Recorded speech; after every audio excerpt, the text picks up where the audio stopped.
Hello. Today I would like to introduce the course Embedded Systems. So what is there in the subject, what all it covers, syllabus, and how the teaching learning process will be there in this semester. Let's begin with the prerequisites.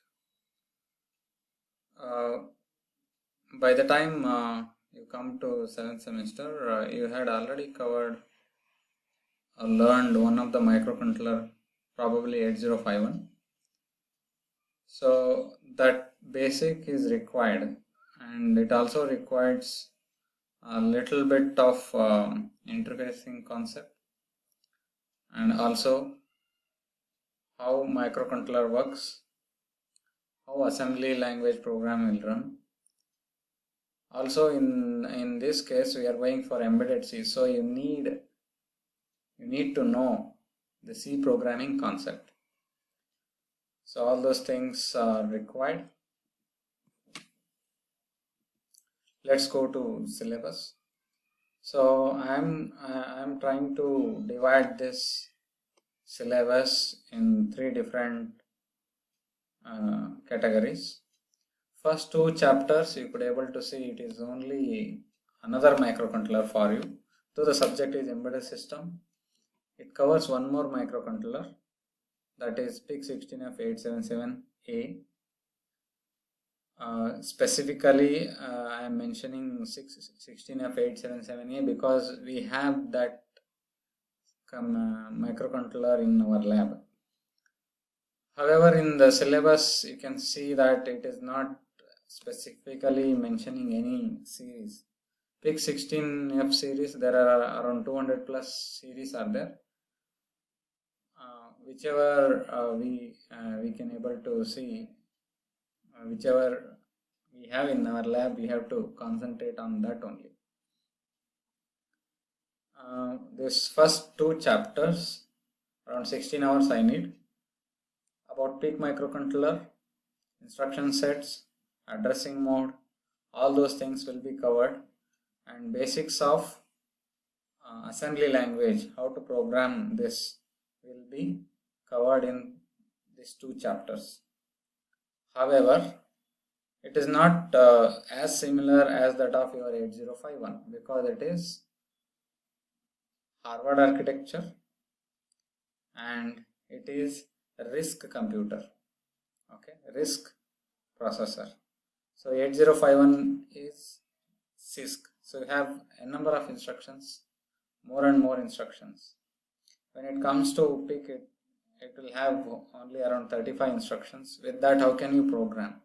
So the assembly program will be quite different compared to your 8051 programming. So next topic, next category that I would like to make is 4th and 5th chapter. So first two chapters, it is one more microcontroller. As I said, it is PIC microcontroller.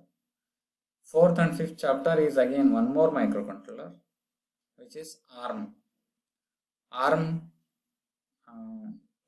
flow and ARM, what we can say, it is architecture, not microcontroller. So we'll talk about ARM architecture. Then ARM based microcontroller will be there in the 5th chapter, and also interfacing. Most of the interfacing will be covered in 5th chapter along with microcontroller basics. So this is going to be another category. So 1 and 2, chapter 1 and 2, it will be one PIC microcontroller, which is 8-bit microcontroller. LPC2148, that is ARM based microcontroller, will be covered in 4th and 5th, that is 32-bit microcontroller. So the coming to the third category, it is 3rd and 5th chapter. The category includes 3rd and 5th chapter. 3rd chapter includes theory related to embedded system. So what is embedded system? What are the characteristics of embedded system? How the embedded system design process will be there? how software hardware co-design will be there. All those things will be discussed in third chapter. One more point, which is integral part of embedded system, that is RTOS.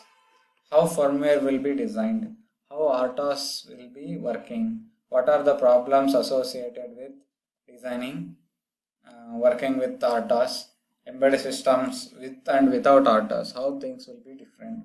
All those things will be considered in 6th chapter. So throughout the semesters, probably this time it will be online teaching learning.